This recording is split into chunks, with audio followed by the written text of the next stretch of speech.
Hey everybody, welcome back. I've got Carl Paoli with me today, and I'm really excited. I've been doing his coffee talks as a spectator, which is so much fun for me because so often I'm the one leading these webinars, and so it's been awesome to reconnect with Carl. And Carl, I don't know if you remember this. I actually did. Well, there's no way that you'd remember me specifically, but I did one of your seminars in Columbus, Ohio, back in, let's call it 2012. And that claim to fame, as my wife remembers it, is that we actually ran out of gas leaving Columbus. And she was not very pleased about that. So I got out of the car. I was not pleased either. I got out of the car and started running towards the gas station. And what happened was I ended up meeting a police officer at the gas station saying, hey, I'm just trying to get some gas so that we can go fill the gas tank. And getting a ride back to our car in the police car.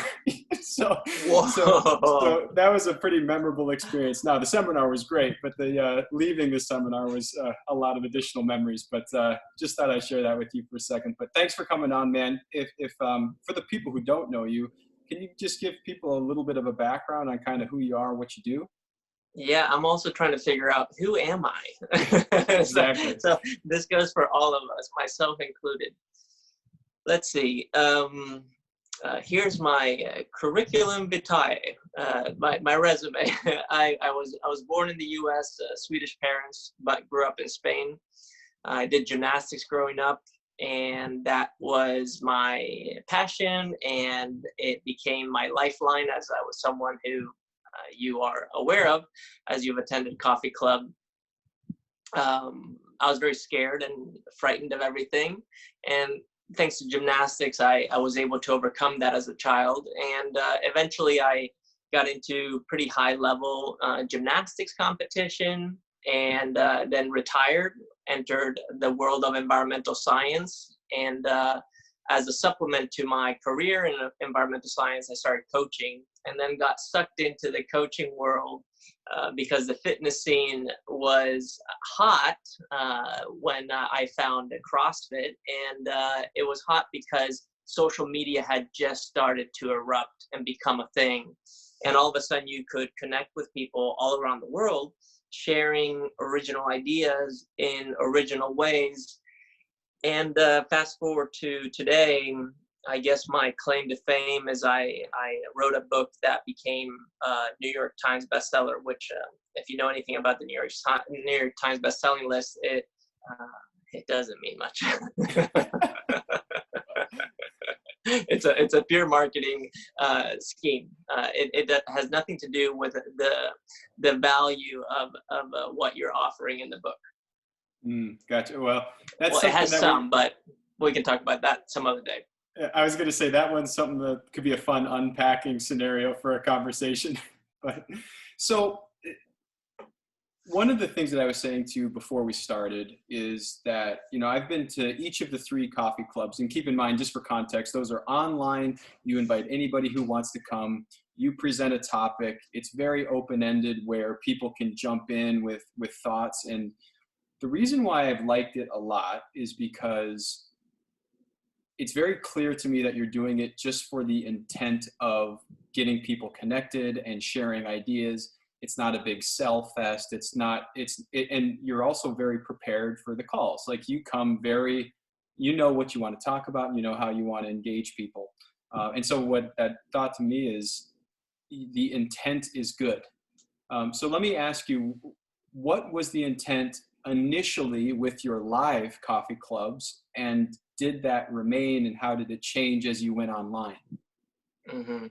It's a great question. And in a nutshell, I was feeling alone and unseen in a sea full of people. That's in a nutshell why I started it. And an example of this was during the 2014 CrossFit Games, when I had published my book and I was doing book signings, and everything around what I was working on was popular, so to speak. I remember standing there around a bunch of people and talking to them in the best way that I could, share my true colors. and feeling like anything I said or did never really landed. And I was so confused. I was wondering, what is it? Why are people even coming here to talk to me if what I'm trying to say is not landing? Why do I feel unseen? What is it that I'm doing wrong? So I just felt very disconnected with my reality. And after many years of just struggling with this idea of feeling unseen, I realized that I wasn't looking at myself. And once I started to really look at myself, which I thought I had been doing in my life, but I hadn't gone to the depths that maybe I'm exploring right now, I got to a point where social media was not enough for me to express myself in a way that was in line and up to par with the way that I was thinking. So I thought to myself, what if I just did a meetup? And as I don't have a lot of traction at the moment on Instagram or Twitter or Facebook, I don't think a lot of people show up, and it may become a meaningful conversation. And for the first time in many years, I was right. I had 4 people show up, and those 4 people was such an eclectic group of people that I thought to myself, how the heck did you guys show up here? And who are you? And in asking them who they were, I started to see myself a little bit more. So that's why I started it, and I continued to do it because I was curious. I was curious to see what is behind all the bullshit that we think we are, that we say we are, that we do, and what is the essence of ourselves and this collective that we live in. And that's why I continue to do it. And thanks to the pandemic, it became a virtual thing, and then all of a sudden 50 people show up, 30 people show up. And it's challenged me to now go back to how I was trying to express myself on social media in a way where I am speaking to each individual, but not talking to them, but rather reflecting to them. I'm simply acting as a mirror. So it's almost like it's not even me showing up to these sessions. It's the essence of me. I don't know if that's too woo-woo, but that's how I feel. How I feel it. So to give people an idea, can you tell people sort of what the theme of the first 3 coffee clubs was? I think that'll be beneficial because a lot of our audience will be coaches and people who are very used to fitness, and those talking points about what you themed these calls have been really interesting. Yeah, the virtual ones, you mean the calls? Oh yeah. Let me go backwards. Let's see if I can remember it that way. The last one was around the topic of fitness, and I anchored the conversation around the quote "mens sana in corpore sano," which is healthy mind and a healthy body, and how it evolved into a quote that I was using back in 2005, 6, 7, which is smart body, strong mind. So it's really around the topic of fitness. The call before that, or the coffee club before that, was around the concept of economy. Economy being the management of our household. Eco means house or home or household, and nami, the suffix stands for management. So household management, and how important it is to manage our resources. And the first coffee club, now I remember, was around the 6 upgrades that I believe we are going to experience during this time where we are sheltering in place, quarantine, and our social structures and economical structures, political structures are starting to crumble. The old paradigm doesn't work anymore, so we are entering a new. And in entering a new paradigm or creating a new paradigm, we are receiving an upgrade, and this is if we're willing to participate, of course, at a mental level, at a physical level, at a level where our relationships are going to be upgraded, our craft, the stuff that we are interested in, our hobbies, that's also going to change, because more than ever, we need to invest in our strengths. And the other two upgrades are in how we manage things. Thus, I had a conversation around the economy. And then finally, in our consciousness simply being our awareness that we as individuals, as we express ourselves in our unique ways, we are doing that as part of something bigger than ourselves, which is the collective, or the global population, or if you want to call it, the planet. Mm-hmm. And what I appreciate is that you're not trying to force people to think certain ways. You ask really good questions, and then people sort of start to find those answers, which, you know, for an OPEX audience, right? Like, we love that idea where you meet the person where they are, you ask great questions, they reflect, they learn, they grow, they create habits, you know, et cetera, et cetera. And so I think that that's been I've really enjoyed it, number one. So I appreciate you doing it. And it's been great thinking for me, especially as I've seen some of the other people's answers, and I've made some connections just by chatting with people in the chat box, you know, so it's just been a cool idea. Let me not fast forward, but kind of fast forward. You're also doing lifestyle design. And I know that that's a big piece that you're working on right now. How do you define lifestyle design? Mm-hmm. Great question. So lifestyle design was my attempt at hiding behind a title. Okay, so this is just me sharing very frankly, and I can share how this started. In my coaching career, dedicated to teaching people physical performance, I realized that the mental and emotional side of things was very important. Thus, I was more of a life coach than anything else. Now, my problem and what I was wrestling with was that I wasn't in alignment with most of the life coaches out in the world, because we tend to destroy things as soon as we start marketing them. And unfortunately, I don't know how it happened. And this is something that now that you've asked me this, I'm curious to go and really think about. How did we ruin life coaching, and and how did marketing ruin it? It's kind of like technologists ruin fitness. As soon as you try to make something a piece of technology that's kind of advanced, you end up ruining the process of fitness. It becomes gimmicky. Same thing with life coaching. Anyways, I was sitting on a plane flying back from Sweden to San Francisco, where I live. And I thought to myself, how can I say life coaching in a cool way? And I thought to myself, okay, lifestyle is kind of trendy, and I'm down with lifestyle. In fact, lifestyle was the last chapter of my book, and it's something that I've always been excited about, and I believe in it as an expression of individualism within a collective. So that I was cool with. Design is something that I've always been interested in, because I appreciate aesthetics. I can see the beauty in almost everything. There are certain things that I still struggle with, of course, because of my ego and old beliefs. But I knew that design had to be an element that had to be a part of this initiative. So lifestyle design is my life coaching business. And lifestyle, the way that I look at it, is as life being the game, style being the way, and design being the practice. So that's what lifestyle design really is. And the design process is always evolving. It's infinite. And the beauty of design is that design is all about finding the most simple functionality possible. And the style, the way that you design something, is always the unique expression of the individual.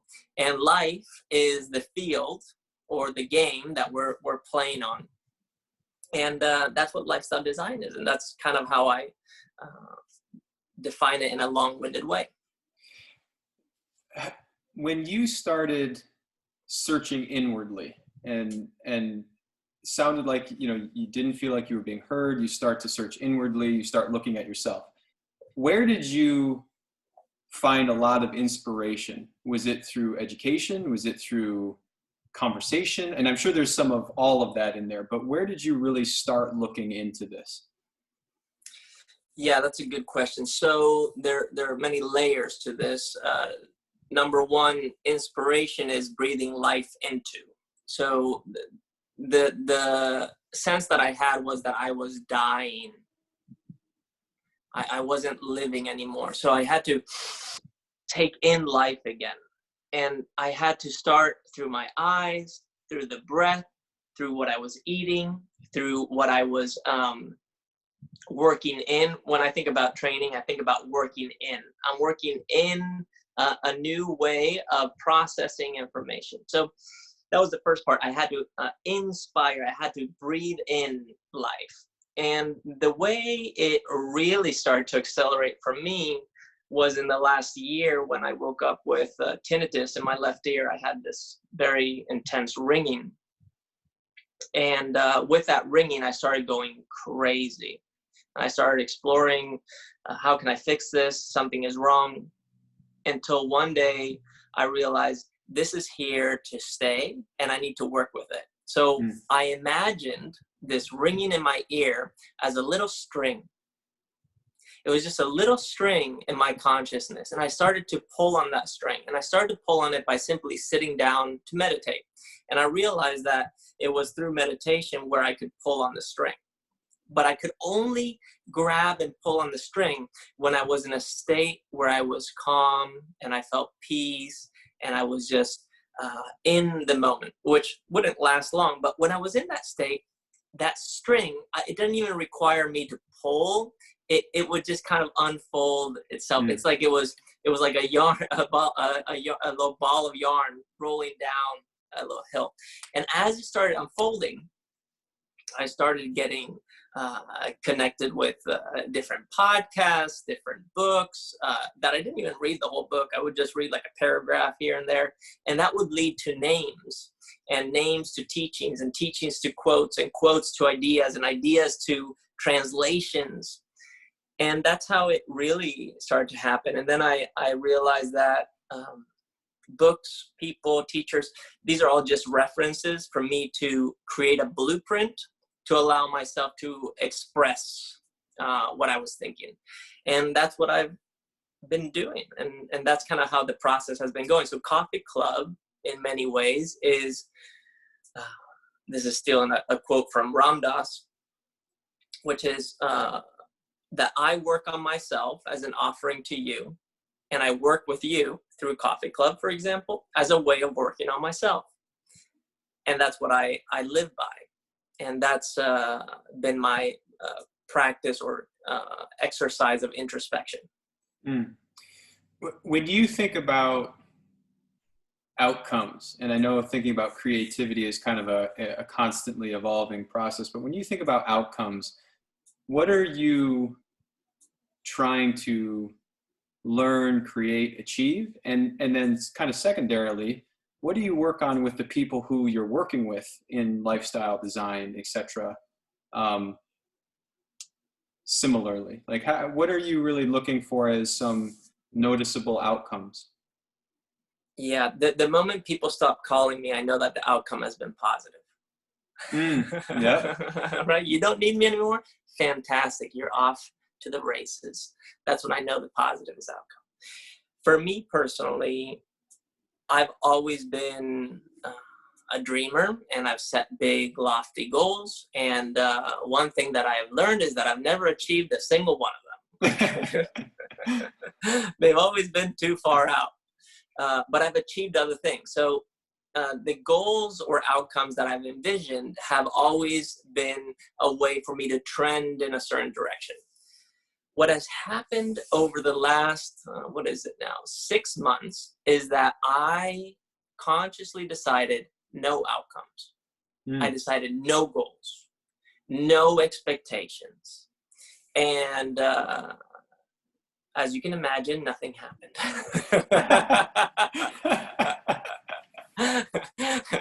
Until now.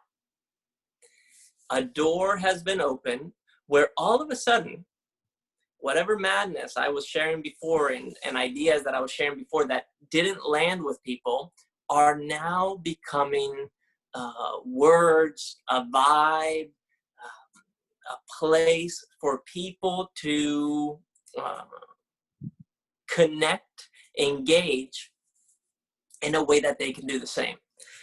And I was telling my mom actually this morning, I was on a call with my mom, and I was like, I was doing nothing for 6 months, and now I can't even keep up with my day. My day is fully booked, to the point where 2 days ago I was triple booked in some interview or podcast thing, and I don't even know how it happened, but I realized, okay, I'm starting to get a little bit too busy here now. So maybe I should start creating outcomes to clean up my yeah, I need to create outcomes to limit my potential. What a great problem to have. I'm excited to talk about what you work on with some of your folks as well, but when you're thinking about the pandemic and how people have almost overnight changed their mindset and their perception of the world, you're careful with your words to say that has been, a good thing for this type of mindset, but obviously it's difficult to be going through.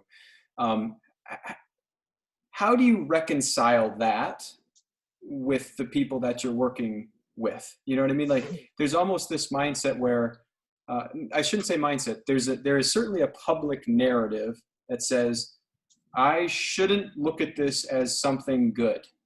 You know what I mean? But there's also a lot of people who are like, but I see why this could be so good. Why aren't we talking about that? Do you know what I mean? Like, how are you trying to reconcile those things? Yeah, the way that I reconcile is by letting go of all outcomes and by letting whatever is to be. Now, the effort that exists in being a participant of this, it exists within my responsibility. And the responsibility is in exercising awareness, meaning, how do I participate in what is happening right now in a way where I'm not sweeping it under the rug? I'm not ignoring it. I am acknowledging it and then choosing on how to act on it. If you scroll through Facebook right now, you'll see a massive divide. People are outraged because their state is closed and they can't work, or they're outraged because they're about to open the state and it's too early and they're scared and they're not ready. There's a massive distrust between us and our authorities or leaders, and the leaders don't trust us either. So we have a problem. and the problem is in realizing that we are all the same and that we're all in this together, and that we can create a new culture or rebuild our culture or transform our culture in a way where everyone chooses to take responsibility as best as they can, and to let it auto-regulate, which will take time and will have negative outcomes in certain areas. That is a very hard thing to do. Now, the way that I work with my clients or students or whatever we want to call them, the people that I engage with, what I do is I simply listen. And I try to listen to what is it that they need, what is it that they want, what is it that they're curious about, and then I encourage them to build, to create, to develop, and to act on a project. And we use any project as the anchor or opportunity to work through our own shit. Yeah. Yep. And the beauty of this, and this is just to tie it all together, is that let's say I work with people for 2 months, 3 months, and they complete a project. If they get to the end of the project and this is their life's work and this is exactly what they do, wonderful, that's great. But 98% of the time, they get to the finish line and they say, you know what? This is not really what I wanted. Here's the good news, though, is that everything we did to get to that point has given them the blueprint, the principles, the values, everything that they need to know to do the next thing. So it's a crash course on adaptation. Mm-hmm. I teach a lot of our business stuff, and one of the frameworks I love is just strategy, execution, measurement, and refinement, and why that should lead to compounding.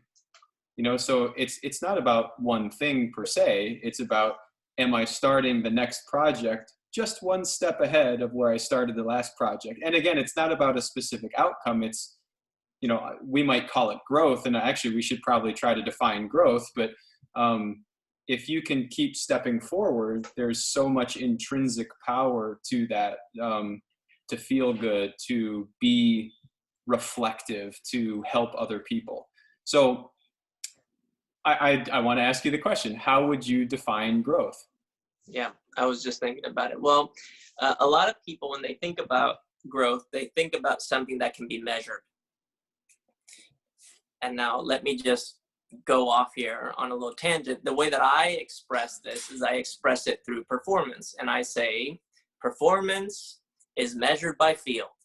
When it feels right in your head, in your heart, in your gut, you're usually trending in the right direction. Once you do that over some time, the numbers will follow. The data will follow. You will be able to measure, analyze growth. So, in other words, growth is performance. Performance is the practice. Practice is the execution of a focus, whatever focus you chose. And if you simply choose and return to what you chose, you will be growing. Mm-hmm. So in other words, if you're still here, if you're listening to this right now, guess what? Even if it doesn't feel like it, you are growing. Now the goal is to, instead of living in dissonance where you don't feel like you're growing, is to find a way where you can feel like you're participating in your evolution. And when you start to find consonance, that's when you're like, oh yeah, now things are moving. And then you can see more clearly, you can act more clearly, you can make more clear decisions, and thus start to see results. And with the results, start to compile those results and say, okay, these metrics match my physiology. If it's something that is fitness related, these match my P&L sheet. So my profit and loss sheet, this matches my money, makes sense, and so on. Do you find that a lot of people who you start working with have merged those two things, growth and performance, or growth and results?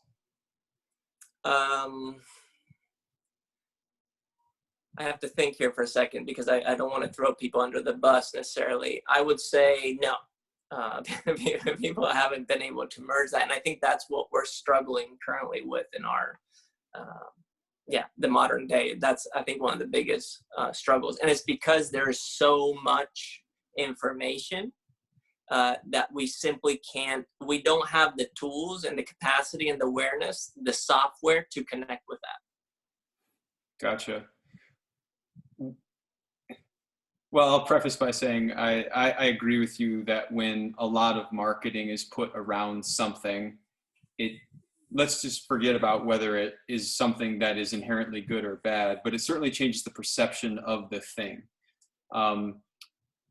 You're a design guy. What does good marketing look like to you?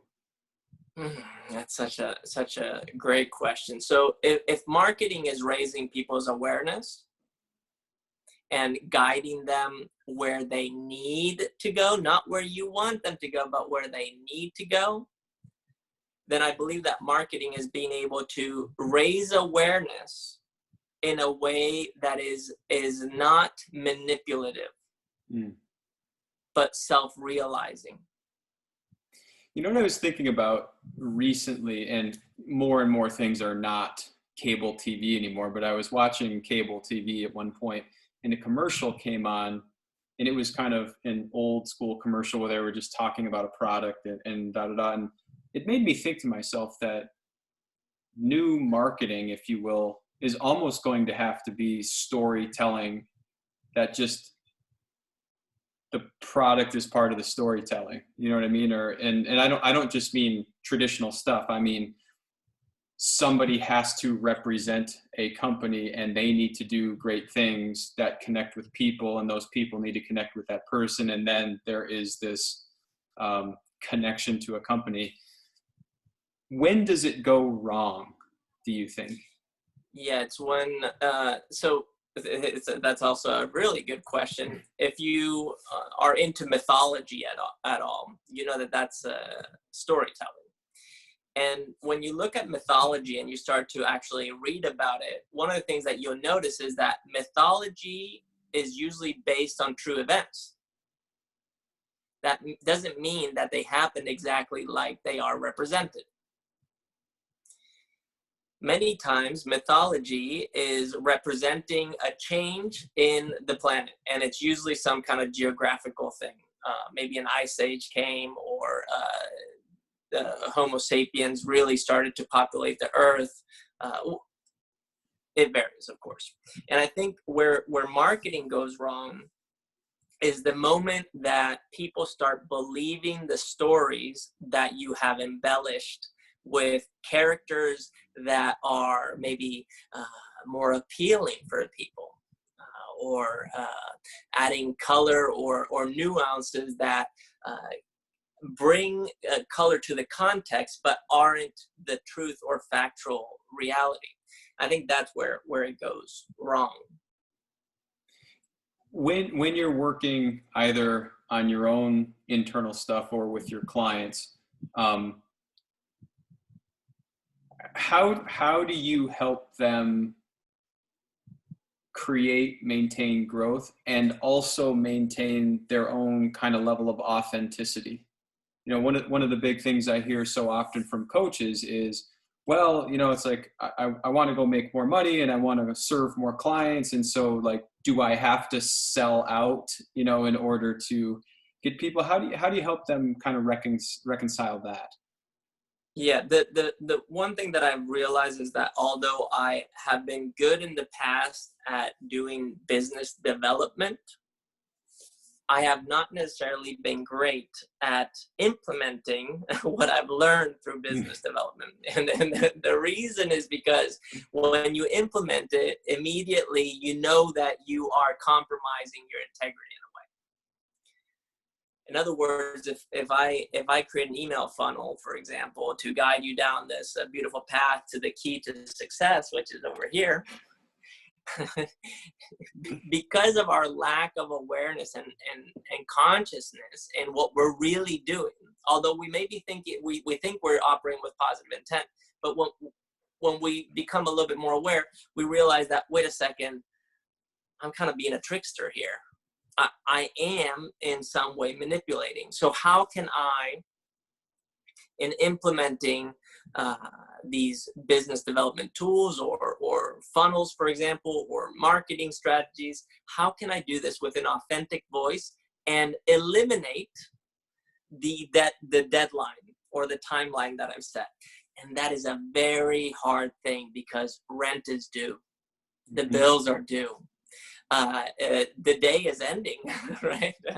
It's a very tricky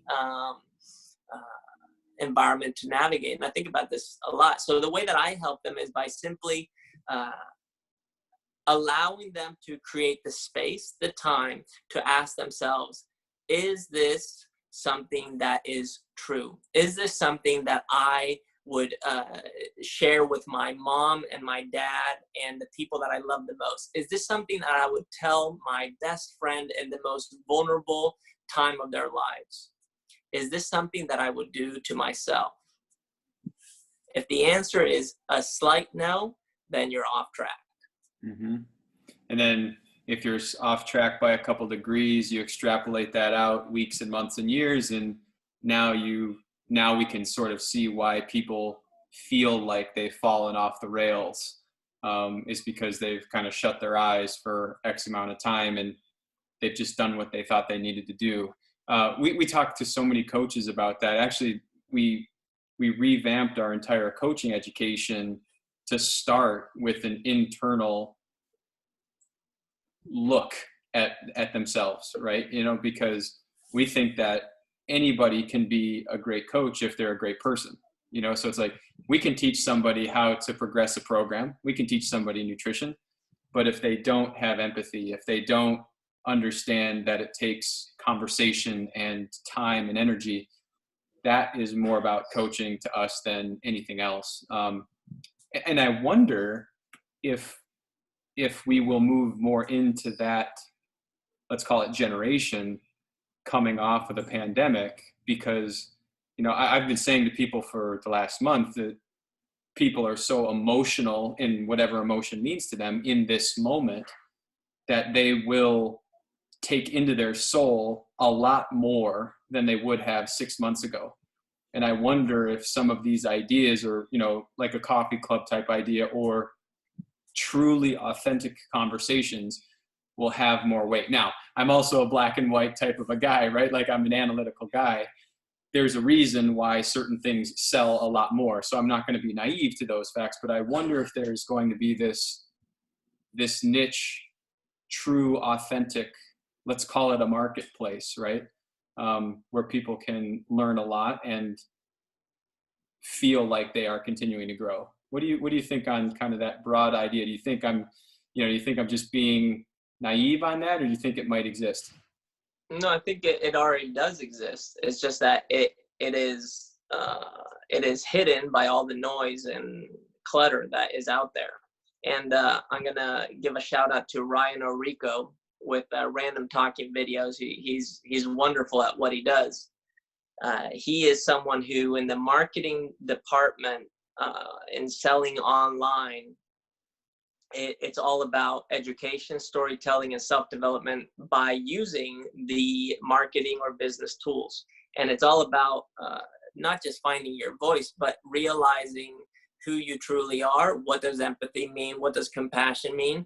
And doing it in kind of your own way. And when you listen to him, he's pretty edgy. So when you listen, you're going to react, most likely.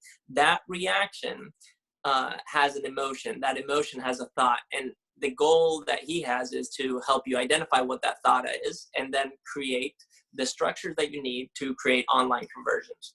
That being said, we need to hit a critical mass, meaning there needs to be a certain number of people that are with this to create the new way, the new school. And this is kind of up to us. Are we even willing and ready to participate in something like that? And I think for some of us, it's yes. And for many others, it will be yes. I just don't know when. Right. How are you sort of setting yourself up to get through, the next, let's call it 12 to 24 months, be it personally or be it with your mentoring and coffee club and stuff? What are you looking forward to? Yeah, that's a great question. Well, I have not, for the first time in my life, created a longer term plan. And as I said, I let go of all outcomes, which was a little risky, but I could kind of do it. And I just trusted that this was what I had to do.